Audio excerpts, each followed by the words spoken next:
The U.S. Marine Corps has about 170,000 active Marines. That's it. They have their own air wing, their own light armor, their own artillery. Basically, a completely self-contained fighting force that happens to be smaller than many Army support staff. We're sending that against 6 of the largest armies on Earth, smallest to largest, to see what happens. One rule: everyone fights at current strength with real doctrine and gear. Let's go. Iran, 610,000 troops. Iran runs 2 parallel armies that don't fully trust each other. The regular Artesh has around 350,000 soldiers, and the Islamic Revolutionary Guard Corps adds another 125,000 ground forces on top of that. Combined, they hit around 610,000. But the dual command structure creates real friction. The IRGC answers to the supreme leader, not the defense ministry, and the two forces have historically competed more than they've cooperated. Iran's conventional military took a serious beating in early 2026. Their navy was largely destroyed, missile production hammered, Air Force effectively grounded. But the conflict also proved Iran isn't just a pushover. Drone swarms hit U.S. bases across the region and closed the Strait of Hormuz for weeks. Underground missile storage survived largely intact. They're degraded, not finished. Against Marines in the air, the MAGTF has a clear edge. The F-35B gives the Marine Air Wing stealth and precision Iran's weakened air defenses can no longer reliably counter. AH-1Z Vipers shred armor columns before they close distance. But this fight happens on Iranian soil, mountainous, urban, deeply familiar to defenders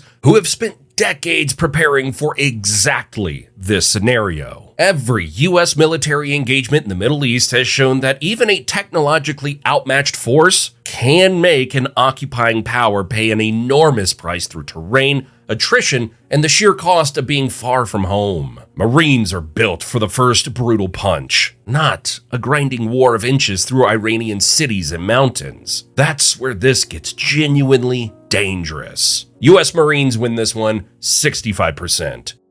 Pakistan, 660,000 troops. Pakistan's army is built almost entirely around one scenario. India invades from the east. Their whole doctrine, the new concept of warfighting, is about rapid mobilization, terrain denial, and holding the line long enough that international pressure forces a ceasefire. They are very good at exactly that specific problem, and not particularly optimized for anything else. Their equipment has actually improved significantly, though. Chinese-supplied VT-4 tanks are genuine third-generation armor. The JF-17 Thunder is a capable multi-role jet, and Pakistani mountain warfare expertise built up through the Kargil conflict and years of tribal area operations is real. Pakistan's military has won actual fights. Pakistani pilots scored confirmed kills against Israeli aircraft while flying for Arab air forces in the 1967 Six-Day War, with one pilot, Saiful Azam, credited with 3 to 4 kills across Jordan and Iraq in the same conflict. The problem for Pakistan here is that a marine assault doesn't look like an Indian ground invasion. MAGTF doctrine hits from multiple directions simultaneously, with air superiority established before ground forces ever make contact. Pakistan's defensive posture assumes a slow-moving armored push it can grind down from prepared positions. Marines don't give them that luxury. The combined air-ground punch disrupts Pakistani command and control before their mobilization advantage kicks in. U.S. Marines win this one 75%.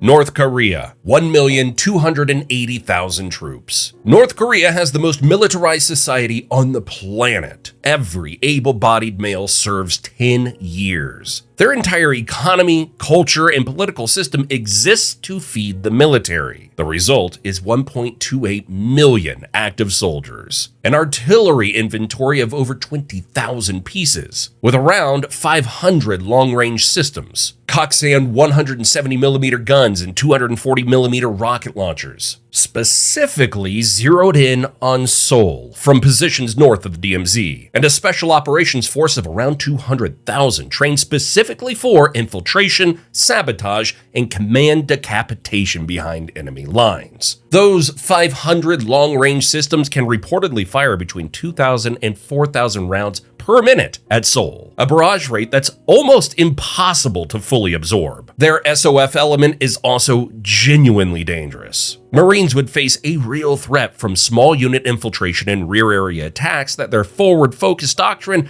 isn't primarily designed to defend against. What North Korea can't do is fight in a transparent battlefield, where drones and real-time ISR mean there's nowhere to hide long-range artillery from precision strikes. Their equipment is almost entirely Soviet and Chinese vintage from the Cold War. When KPA troops deployed to Russia to fight in Ukraine in late 2024, reports indicated serious casualties and significant tactical failures against modern drone warfare and precision fires. A force with no ability to counter precision-guided munitions, stealth aircraft, or real-time ISR will see its artillery systematically destroyed before it can reach full saturation rate. The sheer mass of the KPA and the SOF infiltration threat still make this a longer, harder fight than the first two. US Marines win this one 68%.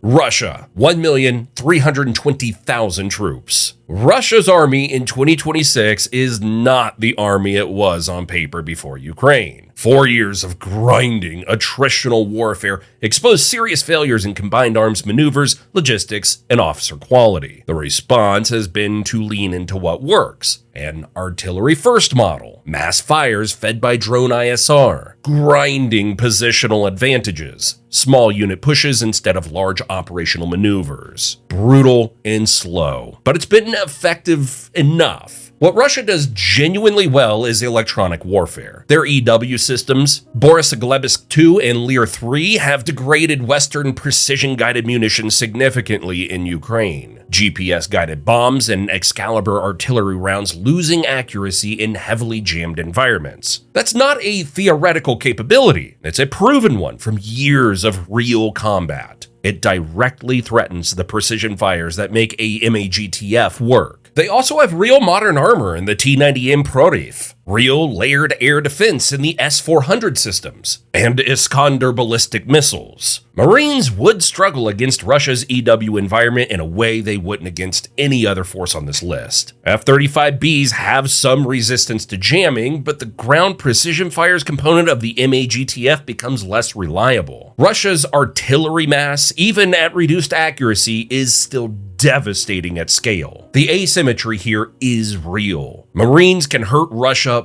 badly, but Russia can absorb those hits in a way Iran and Pakistan cannot, and hit back with systems built specifically to defeat Western precision warfare doctrine. This is the closest fight on the list. Marines probably win, but not by much. US Marines win this one 52%. India, 1,450,000 troops. India's military just went through the most significant doctrinal shift in its history. Operation Sindoor in May 2025 validated the integrated battle group concept. Self-contained, combined arms formations of 5,000 to 7,000 troops that can mobilize and strike within 12 to 48 hours. By 2026, IBGs have replaced the traditional division as India's primary offensive unit. They've learned from Ukraine and from their own recent combat that they're genuinely modernizing fast. Their equipment is a real mixed bag, but trending upward. T-90 Bhishma tanks, K-9 Vajra self-propelled howitzers, BrahMos supersonic cruise missiles. The BrahMos in particular is a world-class system capable of hitting targets at nearly 300 meters at Mach 3. India also has a genuine air force that can challenge the Marine Air Wing, something earlier entries on this list couldn't say. The honest problem for the Marines is mass combined with quality. IBGs mean India isn't fielding a slow, disorganized horde. They're fielding multiple, fast, combined arms formations simultaneously. 1.45 million troops organized into agile battle groups with modern fire support is a fundamentally different challenge from Iran's aging force or North Korea's Cold War equipment. Marines win the early engagements. Sustaining that against a force that can absorb losses, regenerate, and hit back with BrahMos missiles and IBG counterattacks is where this falls apart. The Marines lose this one, 45%.